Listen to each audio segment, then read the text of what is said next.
In the red-veined heart of Africa, beyond the reach of modern maps, sits Lumbala, a village cradled between two rivers and overshadowed by an ancient baobab tree. It is a place where memory grows thicker than roots and silence weighs heavier than sky. No outsider dares stay after sundown. The wind carries stories, the soil breathes secrets, and everyone knows one unspoken rule: never whisper near the baobab at dusk. For generations, Lumbala had lived with a fear buried beneath its rituals. 7 girls, each at the cusp of 17, had vanished without a trace. No blood. No footprints. No sound. Just an echo in the hollow of the baobab tree. The villagers called it the echo curse, but none dared speak of it aloud. Only the drums remembered. Asana, with eyes the color of storm clouds and hair like woven twilight, was not like the others. Born during an eclipse and named after a flower that never bloomed, she walked with questions that no elder dared answer. She spoke to shadows. She danced to silence. And often, she stood before the baobab tree, whispering stories only she seemed to hear. Asana's grandmother, Yaruma, was blind but saw more than anyone. Her face was creased like parchment, and her hands trembled only when the wind howled from the cliffs. She warned Asana, "When the tree calls your name, don't run, child. Ask it why. That's the only way you'll leave with your spirit whole." On the night of the red storm, the skies cracked open and lightning stitched the heavens like torn cloth.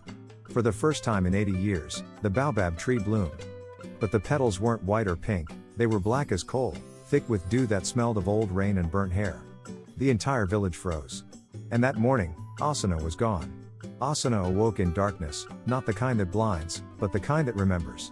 She was beneath the baobab, lying on cool stone, its roots curling above her like frozen thunder. Voices sang without mouths. Light flickered without flame. And in that strange underworld, stood women, glowing, humming, waiting. Asana awoke in darkness, not the kind that blinds, but the kind that remembers. She was beneath the baobab, lying on cool stone, its roots curling above her like frozen thunder. Voices sang without mouths. Light flickered without flame.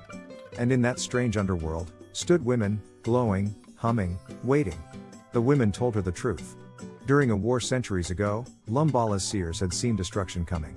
So the strongest women gave their spirits to the baobab, forming a living vault that held the power of protection.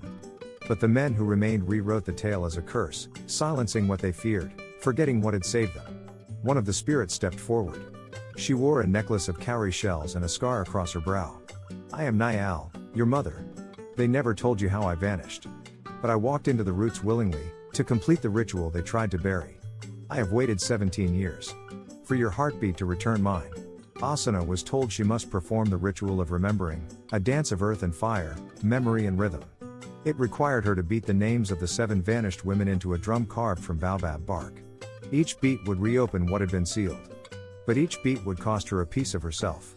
When Asana placed her palm on the drum, it throbbed. Not like music, but like life. She began to strike it slowly, softly, letting the rhythm rise from her blood. With each beat, a name came to her lips. With each name, a woman stepped forward. Harry. Makuma. Arya. Echoes layered upon echoes. The air shimmered. The chamber beneath the baobab filled with flame, but it was not destructive. It wrapped around her, tender like a mother's arms. Her skin glowed. Her heartbeat slowed. The spirits danced, their laughter mixing with weeping. The tree, for the first time in centuries, sighed. To return to the surface, Asana had to climb through a tunnel of root and light, each twist filled with visions, her mother giving birth, Yaruma weeping over herbs, girls laughing under moonlight. The tree was not just wood. It was story, alive and watching. And it was letting her go. After 3 days, the people of Lumbala heard the sound of a drum beating beneath the soil. Then, like rising thunder, Asana emerged, barefoot, tear-streaked, and glowing. She spoke no words. She simply sat before the baobab and continued the rhythm. 1 beat for every name erased. The elders gathered. The children watched. And the baobab began to crack. Slowly, its bark split down the middle, and from within spilled not fire or blood, but 7 skeletons, wrapped in ceremonial robes, their hands curled around seeds. Asana stood. They were not taken. They were sent. And we forgot. Each skeleton held a seed, black and heavy. Asana placed them in the hands of 7 young girls, none older than 10. "You will not be erased," she told them. "You will be taught. And the tree will no longer drink silence." The girls planted the seeds, and within weeks, 7 saplings had grown. From that day forward, no girl in Lumbala vanished. The baobab no longer hummed with sadness, but rustled like laughter. The curse was broken. Not by spell or sacrifice, but by memory restored. By a daughter who chose to listen. Asuna taught the village the true story, of the war, the pact, the women, the forgetting. She wrote their names into clay tablets and carved their faces into wood. She made the children repeat their names every morning. And every evening, the drums told their stories.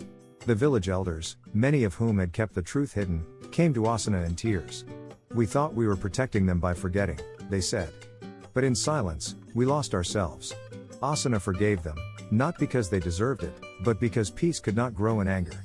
Before she passed, grandmother Yaruma touched Asuna's face and said, "You listened, child. You broke the pattern." That night, Yaruma died with a smile on her lips. And in the wind, Asuna heard her voice, "Well done, little drum." The baobab's hollow was filled with offerings, beads, rice, water, fire. It became not a tomb, but a temple. Travelers came from far lands to see it, to hear Asuna's stories, to press their ears to its bark and wait for the echo. Every year, on the night of the black blossom, the village gathered. Girls dressed in white danced around the saplings. Drums echoed across the savannah. And one by one, each of the 7 names was sung aloud, never to be forgotten again. Asuna never took a husband. She became the flame keeper, the voice of Lumbala's women, the guardian of truth. When young girls had questions, they went to her. And she always answered with a story, "Never fear." They say if you visit Lumbala at dawn, when the mist still clings to the grass and the world hasn't fully awakened, you can place your palm against the baobab and hear a heartbeat. Faint, steady, eternal. And if you listen closely, a voice says, "We are not gone. We are story." And so, in the heart of Africa, beneath the shade of the tree that once devoured its daughters, the village sings. They no longer fear the echo. They follow it. For in Lumbala, the past is not forgotten. It is drummed, danced, and delivered to each new generation, by a girl who remembered.